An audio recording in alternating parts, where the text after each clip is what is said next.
හරි. අපි කලින් වීඩියෝ එකේ බැලුවා කොහොමද අපි පිට ඉමේජ් එකක් ඕපන් කරලා අපි හදාගත්ත ડોකියුමන්ට් එකට මේ විදිහට ඉමේජ් එක දාගන්නේ කියලා. හැබැයි ඔයාලට පේනවා ඇති මේ විදිහට ඉමේජ් එක දැම්මට පස්සේ ඔයාලා ඉමේජ් එක කැලලයි තමයි පේන්නේ. දැන් මම මේ විදිහට ක්ලික් කරලා මේක එනේ කරනකොට පේනවා ඇති ඉමේජ් එක පොඩ්ඩක් ලොකු වැඩි. ලොකු වැඩි වගේ අකක් තියෙනවා. අපි දැන් කොහොමද මේ ඉමේජ් එක අපිට ඕන ප්‍රමාණයට මේක කුඩා කරගන්නේ, විශාල කරගන්නේ, එක කරගන්නේ කියන විදිහට බලමු. ඒකට අපිට පාවිච්චි කරන්න පුළුවන් මෙන්න මේ free transform කියන tool එක අපිට පාවිච්චි කරන්න පුළුවන්. ඒක කරන්න ඔයාලට පුළුවන් යන්න edit. ඔයාලට පුළුවන් free transform වලට යන්න මෙන්න මේ edit menu එකේ ඔයාලට පේනවා යටම තියෙනවා free transform කියලා option එක. මෙන්න මේකට යන්න පුළුවන්. හරි.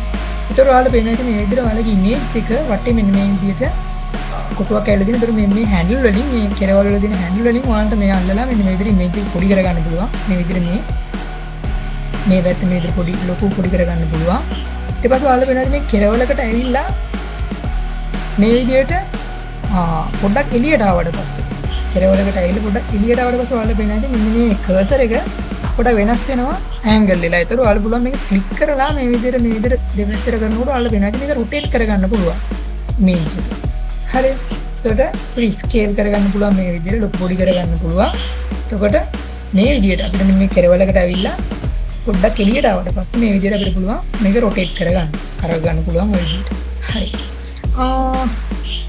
හරි ඒක කරගන්න පුළුවන්. ඒතර ඔයාලා දැන් හිතුවොත් එහෙම දැන් හිතන්නකො මේ මෙහෙම මම මේක ස්කේල් කරගන්න මේ විදිහට ලොක් කරගෙන මේක මම මේ කෙරවලට කොහොම ක්ලික් කරගෙන යන දානවා. නෝ ඔය. හරි. ඒතර ඔයාලා පේනවා ඇති දැන් මෙන්න මේ කෙරවල චුට්ටක් මදි. එතකොට අපි දැන් මේක ලොකු කරත් එහෙම ඔයාලට වෙන ඇති. මේකේ යට ඒ කියන්නේ width එකයි height එකයි දෙකම එකම ප්‍රමාණයෙන් විශාල වෙනවා සහ කුඩා වෙනවා ඔයාලට පේන ඇති. අපිට දැන් ඕන නම් මෙන්න මේ width එක විතරක් විශාල කරගන්න කුඩා කරගන්න නැත්නම් height එක විතරක් විශාල කරගන්න කුඩා කරන්න ඔයාලට පුළුවන්. ඔයාලා ප්‍රෙස් කරන්න shift එක. shift එක ඔබාගෙන මේ කෙරවලකින් අදිනකොට ඔයාලට පේනවා ඇති මේක මේ එක දිශාවකට විතරයි. කියන්නේ width එක තියෙන පැත්තට විතරක් මේ විදිහට ලොකු කුඩා වෙනවා. හරිද? එතකොට height එකත් ඒ විදිහටම අපිට පුළුවන් shift එක ඔබාගෙන මේ විදිහට ලොකු කුඩා කරොත් එහෙම ඔයාලට වෙන ඇති මේ විදිහට මෙහෙම කරගන්න පුළුවන් අපිට shift එක ඔබාගෙන. හරි. ඊට පස්සේ ඔයාලා කරන්න ඕන ඔයාලා enter button එක press කරොත් එහෙනම් මේ free transform එක අයින් වෙනවා. එතකොට මේකට අපිට පාවිච්චි කරන්න පුළුවන් shortcut එකක් තියෙනවා. අපි අර හැම වෙලාවෙම edit ගිහිල්ලා free transform යන්න ඕනේ නැහැ. free transform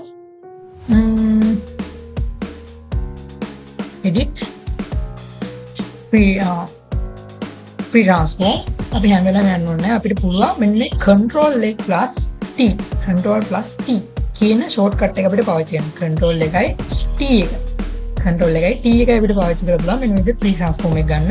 ඊට පස්සේ අපිට පුළුවන් මේ image එක ලොකු කුඩා කරගන්න, rotate කරගන්න, ඒ දේවල් අපිට කරගන්න පුළුවන්.